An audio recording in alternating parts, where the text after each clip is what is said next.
17 का हमें एलसीएम निकालना पड़ेगा। कुछ सम के हम एलसीएम नहीं निकालते। किसका नहीं निकालते? जिसके हमारे पास डिनोमिनेटर अलग अलग टेबल में आते हैं। जिसके डिनोमिनेटर देखो 7 और 6 सेम टेबल में नहीं आते, तो हम सीधा इनको क्या कर देंगे? मल्टीप्लाई। तो इसके एलसीएम हमारे पास क्या आ गया था? 42। अब हमारे पास अगला सम, ये बिल्कुल इजी सम है, इसको समझ लो पहले। 5/7 1/6 बीच में माइनस है, तो इसको हम क्रॉस मल्टीप्लाई से भी कर सकते हैं। इजी मेथड है। क्रॉस मल्टीप्लाई वहां चलता है जिसका डिनोमिनेटर, दोनों डिनोमिनेटर 2 से ज्यादा भी हो सकते हैं, वो बिल्कुल डिफरेंट हो। जैसे यहाँ पे 7 है और 6 है, सेम टेबल में नहीं आते हो, डिफरेंट है। ठीक है। और हमने कैसे किया? 5 6 30, 7 1 7। 30 में से 7 माइनस कर देंगे हम। 30 माइनस 7, 30 में से 7 माइनस करेंगे, आंसर विल बी 23। और नीचे हमारा एलसीएम ऑलरेडी हमने सॉल्व किया था रफ वर्कशीट पे, 42।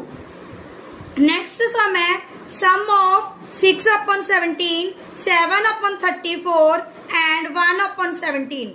अब हम इनका एलसीएम निकालेंगे।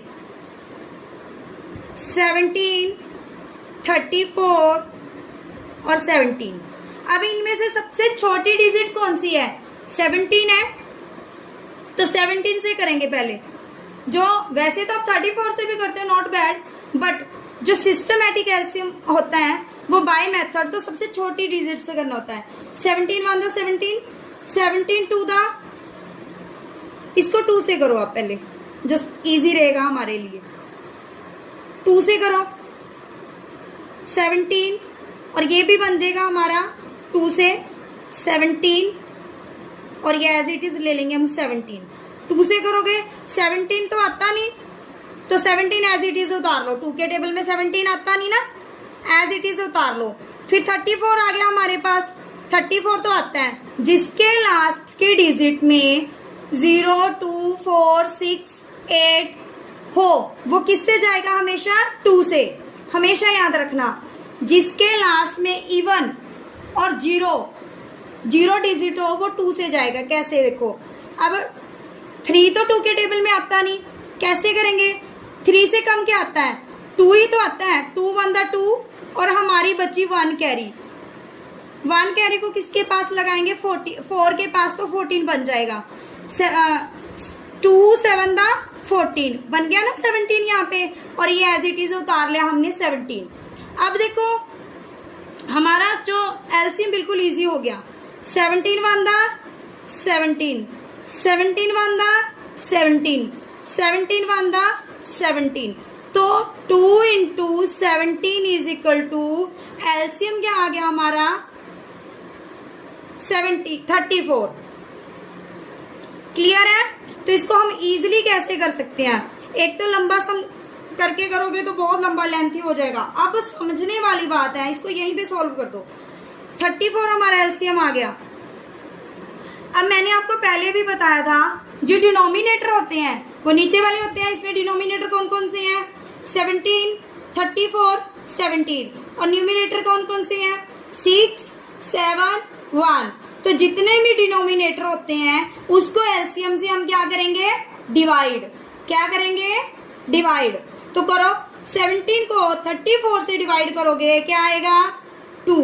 और जो न्यूमिनेटर है, जो डिवाइड करके हमारा आंसर आया है, उसको क्या करोगे? मल्टीप्लाई। बीच में हमारा प्लस है तो एज इट इज उतारोगे। 34 को 34 से डिवाइड करोगे, क्या आएगा? 1। और 7 से क्या करोगे? मल्टीप्लाई। सेम 17 को 34 से डिवाइड करोगे, क्या आएगा? 2। और ऊपर जो न्यूमिनेटर है इससे क्या करोगे? मल्टीप्लाई। तो बिल्कुल इजी हो गया हमारा तो सम। हमने क्या किया? सिर्फ मेथड ही तो देखा है। मैथ कभी भी क्रैमिंग नहीं होता बेटा, क्रैमिंग नहीं होता, सिर्फ समझा जाता है। 2 6 12, नीचे पहले एलसीएम एज इट इज उतार लो। बीच में क्या आएगा हमारा? प्लस। 7 1 7, 2 1 2। और मैंने आपको बार बार बोलती हूँ, equal should be right. Okay. अब इनको ऐड करो, 12 और 17 19, 19 और 2 कितना बना 21, 21 अपॉन 34। यही आंसर आया बाला आपका। हैंड रेस करो जिनका आंसर यही आया। Okay very good, well done.